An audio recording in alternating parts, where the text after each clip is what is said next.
नमस्कार, जोहार, झारखंड देख रहे हैं आप और मैं हूं आप सबके साथ अनूप। झारखंड की खबरों का रुख करेंगे, लेकिन उससे पहले एक बड़ी खबर इस वक्त कश्मीर से आ रही है। जी हां, कश्मीर से बड़ी खबर। 12 दिन में दूसरे बिहारी की हत्या की गई है। कश्मीर में एक और बिहारी की हत्या कर दी आतंकियों ने। बांका के बाराहाट के परगढ़ी के अरविंद कुमार की हत्या की गई है। कश्मीर में ईदगाह में आतंकियों ने यह हत्या की है। रेहड़ी पर गोलगप्पे बेचते थे अरविंद कुमार। 5 अक्टूबर को देखिए, पिछले 5 अक्टूबर को वीरेंद्र पासवान की हत्या हुई थी। भागलपुर के वीरेंद्र पासवान की हत्या हुई थी और वीरेंद्र भी श्रीनगर में गोलगप्पे ही बेचते थे। तो देखिए, श्रीनगर में एक और बिहारी की हत्या कर दी गई है। 12 दिन के अंदर 2 बिहारियों की हत्या की गई है। श्रीनगर में एक और बिहारी की हत्या की गई है। बांका के अरविंद कुमार की हत्या की गई और अरविंद जो है रेडी पर गोलगप्पे बेचते थे। और वहीं भागलपुर के वीरेंद्र पासवान की 5 अक्टूबर को हत्या कर दी गई थी। ये 2 तस्वीरें हम आपको इस वक्त दिखा रहे हैं।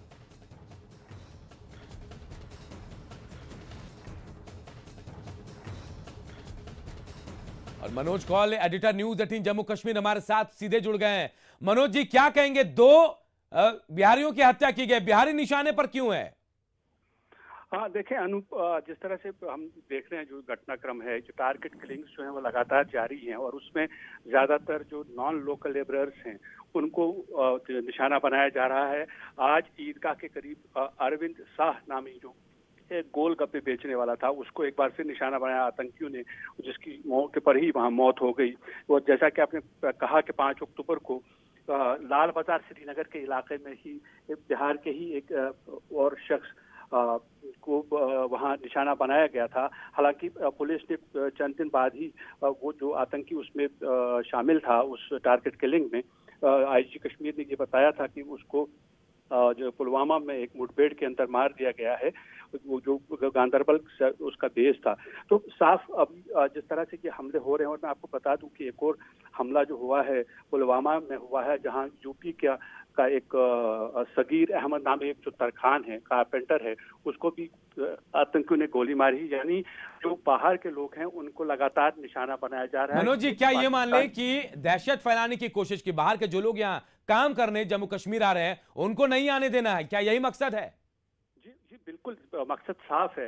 एक ये कि जिस तरह से ये कहा जा रहा था, दफा आर्टिकल 370 और 35A के हटने के बाद जिससे ये कहा जा रहा था कि जो लोग जम्मू कश्मीर में रहना चाहते हैं, क्योंकि उनका हक है, अगर वो 10 या 15 साल से लगातार कश्मीर में रह रहे हैं तो उन्हें वो जमीन यहाँ खरीद सकते हैं। और यहाँ जिस तरह की जम्मू कश्मीर के लोग देश के विभिन्न राज्यों में जमीन खरीद सकते हैं, जायदादें खरीद सकते हैं, वैसे उतना ही हक बाहर के लोगों को भी है। तो इससे एक ऐसा माना जा रहा है कि जो कंट्रोल लाइन के उस पार जो आतंकियों के आका हैं उन्हें ये बात बिल्कुल नहीं भाई है, और यही वजह है कि जो बाहर के लोग हैं उनको लगातार निशाना बनाया जा रहा है। और उसके साथ साथ जो जम्मू कश्मीर में खासतौर पर कश्मीर में जो माइनॉरिटी कम्युनिटी, मनोज जी, क्या पहचान हो पाई किस आतंकी ने किया है? निशाना बनाया गया है, क्योंकि हमने देखा था इससे पहले जो हमला हुआ था जिसमें भागलपुर के वीरेंद्र की मौत हुई थी, उस आतंकी को तो मार गिराया गया। क्या यहाँ अरविंद को मारने वाले आतंकी की पहचान हो पाई? देखिए, अभी जो इनिशियल स्टेज है, अभी लगभग 1 घंटा पहले जो है ये हमला हुआ है, पुलिस ने पूरे एरिया को कॉर्डन ऑफ किया है और तलाशी अभियान चलाया जा रहा है।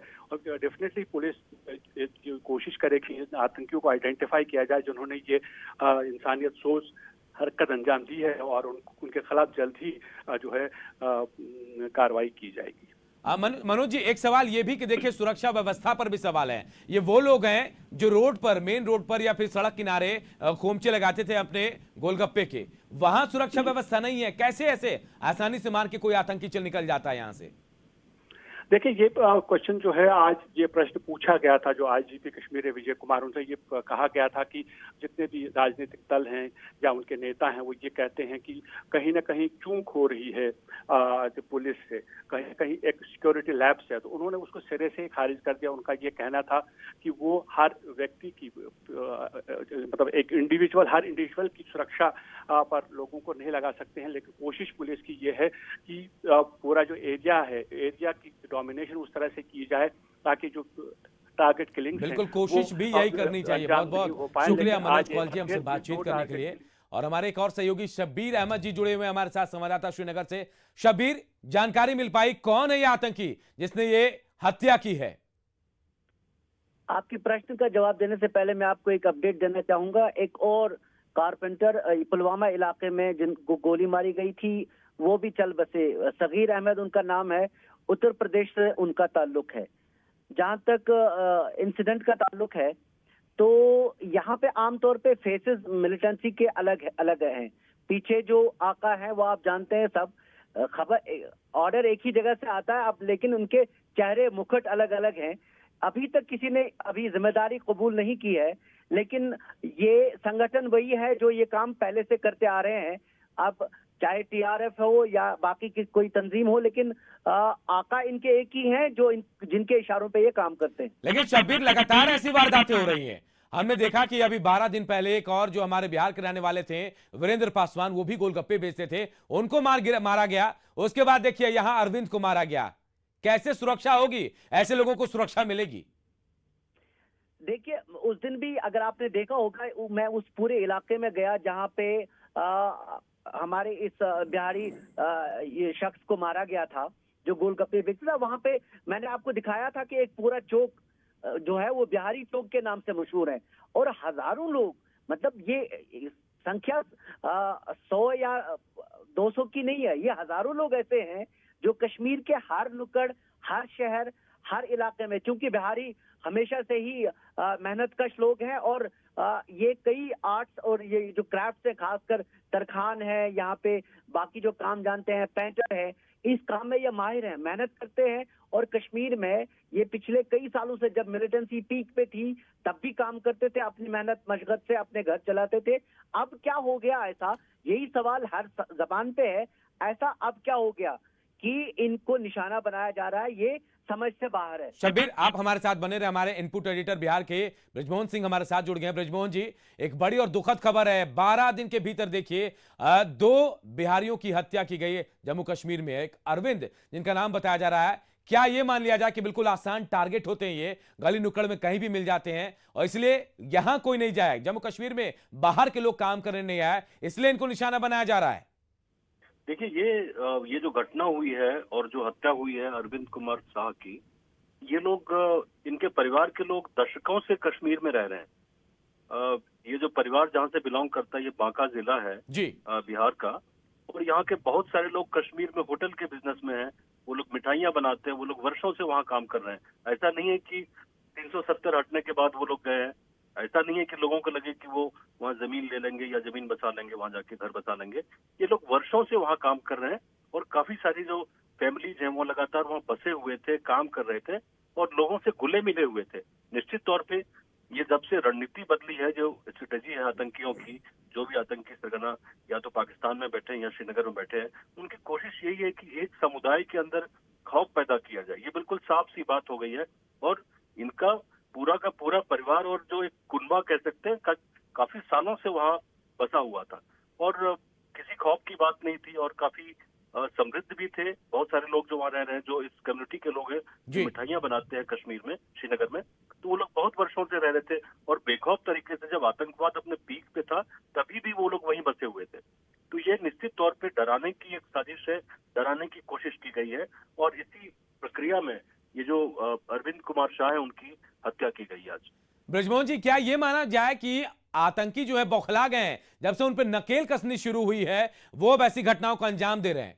क्या इसका फायदा मिलेगा या फिर वापस इन आतंकियों को उनको निशाना बनाया जाएगा, आतंकियों को निशाना बनाएंगे? जैसे हमने देखा वीरेंद्र पासवान की जो जिन्होंने हत्या की थी, जिस आतंकी ने उसको मार गिराया गया, इनको भी पता है कि ज्यादा दिन तक टिक नहीं पाएंगे, फिर ऐसी घटनाओं को अंजाम क्यों दे रहे हैं? देखिए, मंसूबा इनका वही है कि जो अल्पसंख्यक समुदाय के लोग रहते हैं, जो बिहार के हैं या अन्य स्टेट के हैं, भारत के अलग अलग राज्यों के लोग वहाँ रह रहे हैं, सड़कों पे काम कर रहे हैं। मजदूर भी आप देखेंगे कश्मीर में जब आप जाते हैं, न सिर्फ घाटी वाले इलाके में बल्कि दूर दराज के इलाके में भी लोग काम करते हैं।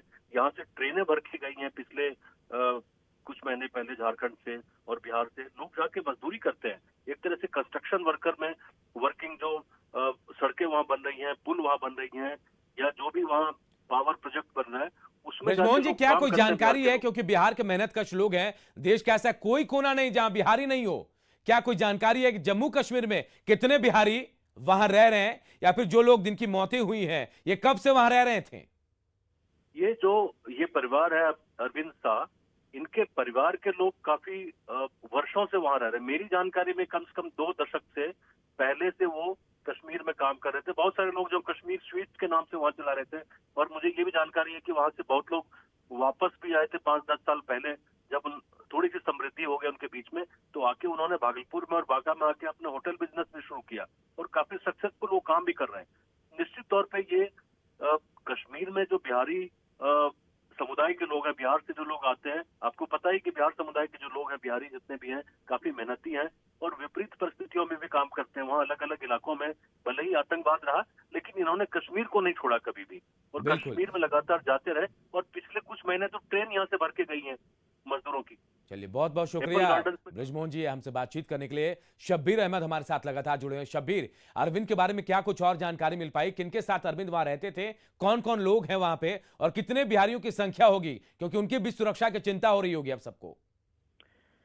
देखिए, जैसे सहयोगी बता रहे थे, यहाँ इसी तरह का माहौल है। जहां तक इनकी जानकारी का ताल्लुक है, अभी तक तो इनका एड्रेस और ये मिल गया है, और वहां पे जो लोग अभी शाम में, क्योंकि यहाँ पे आज शर्मा का वक्त है तो अंधेरा जल्दी हो जाता है, आम लोग वहाँ पे जानते थे और घुल मिल के रहते थे। इनकी यहाँ पे काफी सारी एक मतलब तादाद है। शायद ये अंदाजा यहाँ पे लोगों को हो कि कुपवाड़ा जिले के लाइन ऑफ कंट्रोल में भी बिहार का शख्स या तरखान है, या ठेला चलाता है, या मजदूर है। तो परेशानी तो है, जाहिर सी बात है, इतनी बड़ी तादाद में यहाँ पे मौजूद लोग हैं, वो परेशान तो है। पिछली बार भी जब मैंने उनसे बात की थी तो उन्होंने कहा था कि परेशानी तो होती है जब इस तरह की टारगेटेड किलिंग्स होती है, लेकिन एक समुदाय का वहां पे मैं डिफर करना चाहूंगा कि एक समुदाय के नहीं है। हाँ, एक यूपी का भी एक, मैंने आपको अभी बताया, यूपी का भी आज एक तरखान पुलवामा में मारा गया। तो साजिश यही है कि जो लोग बाहर से यहाँ काम करते हैं उनको परेशान किया जाए। मोटे तौर पे मैंने आज आईजीपी से, जिनका मनोज जी ने अभी जिक्र किया, आईजीपी से आज यही सवाल पूछा कि मुझे बताइए कि आप इनको कैसे रोक पाएंगे। तो उन्होंने सीधा जवाब दिया कि मिलिटेंट सॉफ्ट टारगेट्स ढूंढना चाहते हैं। जहां पे भी उनको एक अकेला शख्स मिल गया, चाहे वो जब ये खबर बड़ी बनती है जब आप किसी बिहार के या यूपी के शख्स को या किसी और जगह के शख्स को निशाना बनाते हैं तो खबर बड़ी बनती है। तो क्या ये मैसेज देने की कोशिश है शब्बीर पूरे देश तक? शब्बीर, सुन पा रहे हैं मुझे आप? जी बताएं। क्या एक मैसेज देने की कोशिश है आतंकियों की तरफ से कि आप जैसे कह रहे खबर बड़ी बनती है, तो ये पूरे देश तक ये मैसेज देना चाहते हैं आतंकी? बिल्कुल, प्रयास तो यही है कि आपको एक बड़ा मैसेज दे दें कि आप हमें उधर मार रहे हैं। क्योंकि आपने देखा पिछले 8 दिन में, 8 तारीख से अभी तक, एक हफ्ते में तकरीबन 13 मिलिटेंट मारे गए हैं। तो ये भी एक तरह का पैगाम दे रहे हैं कि आप हमें उधर मार रहे हैं तो हम सॉफ्ट टारगेट्स को यहाँ पे आपको निशाना बनाएंगे। तो मैसेज वही है। देखिए, ये मुट्ठी भर आतंकी है शब्बीर, कैसे इतनी बड़ी हिमाकत कर पाते हैं? क्या इनको लोकल सपोर्ट मिलता है वहां जिसकी वजह से करते हैं ये? देखिए, मैं आपको बताऊं, मैंने आईजीपी से मैं एक लंबी आज यही बहस चली थी। उन्होंने मुझे कहा कि देखो यार, हम एक पुलिस का ऑफिसर या पुलिस का गार्ड ये 24 घंटे रहता है। एक चोर को एक लम्हा चाहिए अपनी कार्रवाई करने के लिए, और जब वो ऐसी जगह पे, ईदगाह का इलाका है, डाउनटाउन का इलाका है, शाम है और लोग घूम रहे हैं, हर तरफ ट्रैफिक है, बीच में किसी ने, क्योंकि अब हाइब्रिड मिलिटेंसी जिसको हम कहते हैं, एक छोटी सी पिस्तौल लेके निशाना बनाया और निकल गया। तो ऐसे में इनकी जो आम लोग, जब हम बात करते हैं हमेशा से पुलिस को निशाना बनाते हैं, जी ये हिफाजत नहीं कर पाते हैं, ये मुमकिन नहीं है। ये मुमकिन नहीं है क्योंकि किसी को भी, जो शख्स इस पे तुला हो कि वो किसी को भी निशाना बनाए, उसको आप रोक नहीं पाएंगे। जाहिर सी बात है, मिलिटेंसी का जहां तक ताल्लुक है, अब नंबर्स तो श्रीनगर में तो 1 या 2 ही एक्टिव मिलिटेंट है, लेकिन ये एक जगह से दूसरी जगह घूमते रहते हैं, एक फ्लोटिंग पॉपुलेशन की तरह होती है मिलिटेंसी। इतनी इसको समझना बहुत मुश्किल हो जाता है। स्लीपर सेल्स में एक शख्स को दूसरे का पता ही नहीं होता। तो क्या ये लोकल सपोर्ट की वजह से ही हो रहा है शब्बीर? देखिए, आम लोगों को मारने में लोकल सपोर्ट का सवाल ही पैदा नहीं होता, क्योंकि आपने पिछली बार भी देखा, चाहे वो बिंद्रू का मामला हो, चाहे वो यहाँ पे अपने बिहारी गोलगप्पे वाले का मामला हो, लोगों ने रिजेंटमेंट दिखाई और बहुत गुस्सा दिखाया। जहां तक मिलिटेंसी का ताल्लुक है, इसको ये एक सिंडिकेट पूरा है जिस तरह आप देखते हैं कि कोई भी क्राइम का उनका अपना एक सिंडिकेट होता है, वो एक तरीके से चलते हैं, उनके साथी भी होते हैं और उनको छुपाने वाले भी होते हैं, क्योंकि इन चीजों में पैसा इन्वॉल्व होता है, इन चीजों में खौफ भी इन्वॉल्व बिल्कुल। होता है, एक डर का भी एक बिजनेस होता है। शब्बीर, डर का और पैसे का शब्बीर बिजनेस। एक जानकारी चाहेंगे आपसे। जिस जगह ये वारदात हुई है, अरविंद की जहां हत्या हुई है अरविंद की, वहां पे और कितने बिहारी आसपास रहते हैं, कोई जानकारी है? या फिर ये इलाका बिल्कुल बिहारी जो है वो ज्यादातर यहाँ है? देखिए मैं आपको बताऊं, जहां परसों एरिया में हुई थी, डाउनटाउन श्रीनगर इसको कहते हैं जी। डाउनटाउन का नाम सुन के आपके जहन में भी यही आता होगा कि वहाँ रोज पथराव और ये होता है। मैंने उनसे पूछा भी था उस दिन, मैंने कहा यार यहाँ पे रोज पथराव होता था, रोज कुछ ना कुछ इंसिडेंट होती है, आप बहुत डरते बहुत नहीं हो? शुक्रिया अरविंद आपका इस तमाम जानकारी के लिए। और फिलहाल इस बुलेटिन में इतना ही, मुझे दीजिए इजाजत, नमस्कार।